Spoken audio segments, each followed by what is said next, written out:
I'm Jayshree, founder of the SPATIKA Soul Speaker series, a series of introductory sessions where you will get a taste of different alternative modalities for healing and wellness. The sessions take place in person in the city of Chennai in southern India. I'm here today with Kripa Vaidyanathan of Grief and Beyond. Kripa, a very warm welcome to you to Spatika. Thank you so much, Jayashree, for having me here. It's really an honor. So I'm Kripa Vaidyanathan, Sai Kripa. Some people call me Sai, some people call me Kripa. I'm a grief yoga therapist and the founder of Grief and Beyond. I'm based in Chennai. I did not choose this path very early in life. I always believe that I just went with the flow. I started off my career in advertising and marketing as a brand consultant, and then life took me towards teaching yoga, and from there, I became a yoga therapist. Over time, I became deeply interested in how yoga can help people in dealing with grief. By grief, I'm not just talking about the loss of a person or a bereavement. It could be any kind of grief caused due to life transitions, stress, unprocessed emotions that affect people physically or mentally. Today, I work with people both offline and online. I offer yoga-based tools for managing and navigating grief. What would you say is grief yoga? How would you define it? So, there's grief which people understand, and it makes them very uncomfortable to talk about it, especially in the Indian context. People don't like to talk about it. And then there's yoga. Yoga is the ancient wisdom, which I think most people understand what it is. And it's an amalgamation of the two. It is a body-based practice um, that uses movement, not necessarily the conventional asana that we talk about. These are not complicated or advanced level postures at all. Very simple movement that I use. And then there is breath work, again, not necessarily defined or using the techniques of pranayama in traditional yoga. Some of them I use for sure. And then the entire idea is to make people aware of where the grief is residing in the body or in the mind, and then helping them process that grief and move it out. Because if the grief is not moved, it ends up manifesting as other complications at the physical or the mental level. So it's very important to witness the grief, and it is also very important to move the grief through the body. And that is where grief and yoga kind of come together. It's a safe space for people to kind of express, for them to connect with what they're feeling, and to kind of try and move their emotions out. And it's not something that works in one day or in one session, but it's something that works over a period of time where people are able to feel a lot lighter. Hmm, hmm. Thank you. Yeah. Very interesting. I think I mean, I was not even familiar that there was such a thing called grief yoga, so it's amazing to know that you can use yoga, traditional yoga, to to move grief, through the body and yeah, out. So, what brought you to grief yoga, if you want to share? Um, yeah, yeah. Before I share that, just one thing which like you said, a traditional yoga to manage grief. Grief has always existed since mankind has existed, right? Always, some issue or the other. You see instances of this in Bhagavad Gita. The entire thing about Bhagavad Gita is about Arjuna's grief being managed and how Lord Krishna acts as a therapist there, and he actually takes him to the entire process using certain tools. And so grief has always been there, and yoga has been given as one of the tools in the Bhagavad Gita itself for managing Arjuna's grief. So, it's very interesting that we have all these tools traditionally in our country. It's just that we have not really always made use of them and not really been aware of how they can be used as well. So coming back to how did I get into it, in not the best of all circumstances. Uh, I My family went through a very deep personal loss about a year and a half ago, and it really kind of shook all of us quite a bit. I was a yoga practitioner. My entire family, in fact, my extended family as well, has been practicing yoga for quite some time. I was a practitioner. I was a teacher for almost a decade, but this loss really shook me, and my regular practice was really not adequate for me to manage what I was going through. And that's when I started exploring other options to say, what can I do? What is it that can be done that I can help myself and help people around me who are going through this? And that's kind of how I literally stumbled upon this entire thing of grief yoga. And it does use a lot of traditional practices. It's just that it has to be used in a very channelized kind of a manner. And this practice of grief yoga helps in very specifically acknowledging and being aware of where the grief is and what is the form of that grief and trying to move it out. So that's how I got into it. I'm hoping to kind of share it with other people who might need it too. Yeah, so it's so nice to hear that it's coming from a very personal, lived experience, as it usually happens, I think, on the spiritual or wellness path. Also, you brought up such an amazing perspective of Krishna being, therapist in a way to Arjuna. There, I see grief almost like a next step. Like he had to step into a whole, shift through a kind of threshold, and so it sounds like more than just the typical sadness. It's about transformation. It's, to me anyway. That's how it comes across. Um, I have to give credit to my teachers at Krishnamacharya Yoga Mandiram.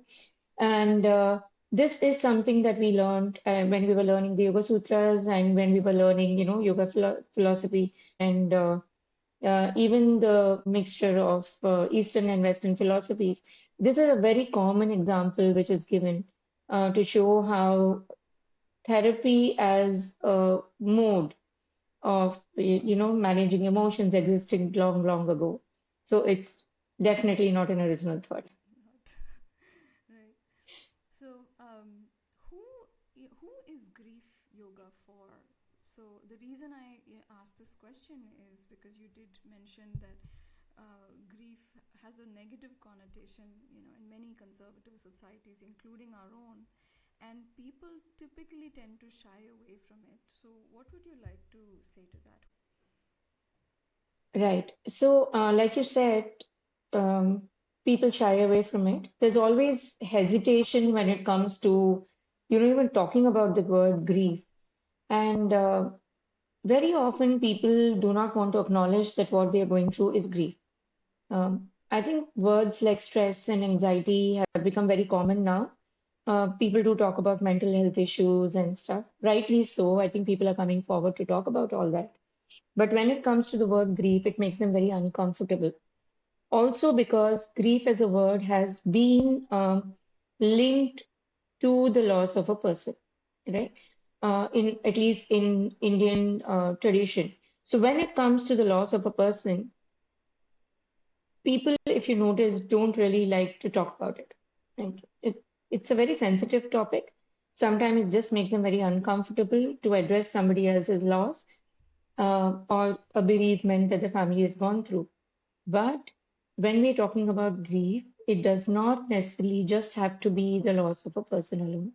So when we're saying grief, it could be the loss of a life that you dreamt about, right? I think all of us have grown up with fairy tales and stories and the entire happily ever after kind of a scenario. And as we grow up, we realize that that's not at all what life is all about. For some people, it turns out well, good for them. But for a lot of people, that's not at all what life is all about. So the loss of that life, which we imagined or dreamed of, that is also a kind of grief. Life transitions which can just uproot everything that could cause grief. Any kind of change which is sudden in terms of, say, financial positions or just physically being uprooted and moved to another place, that can also cause grief.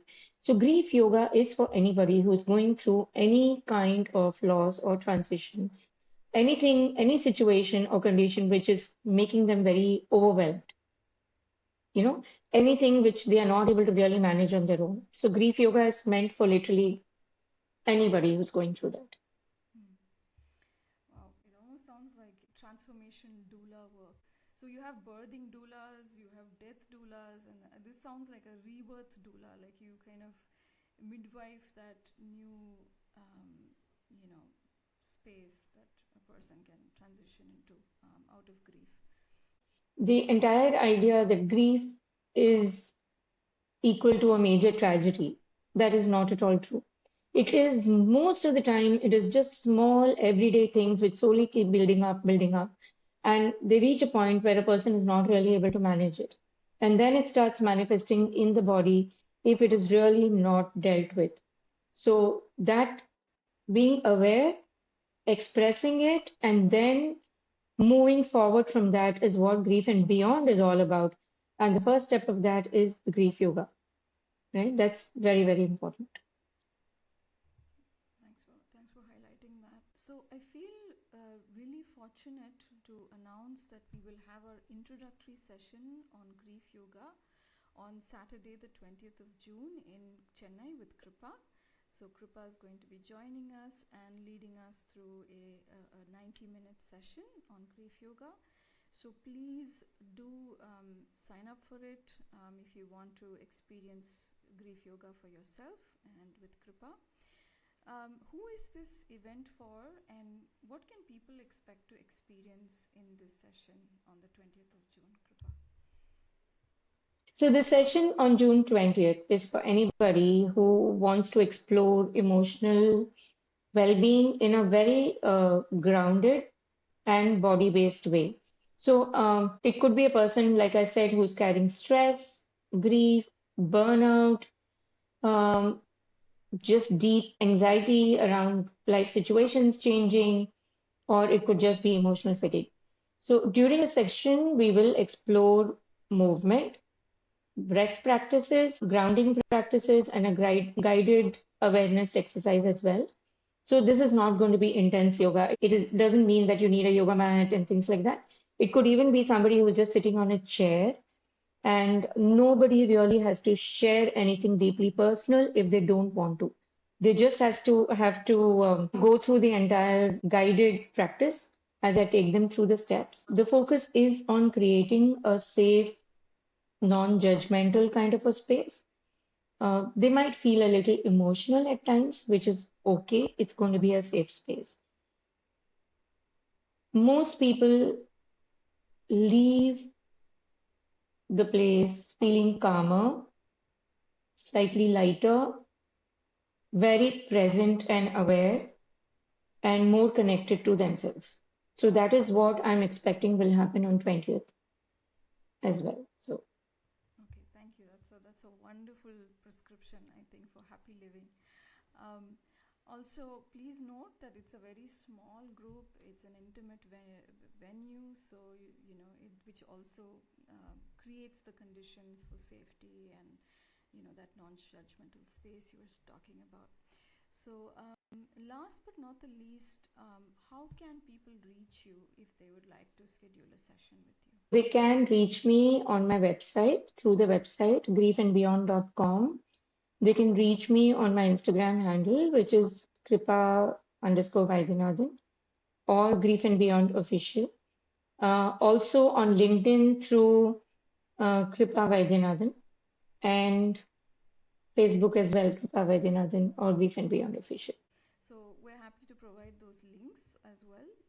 If you're watching this video, you should be able to access those links. So thank you for tuning in. We do have some offers available, and I really hope you will join us on the 20th of June.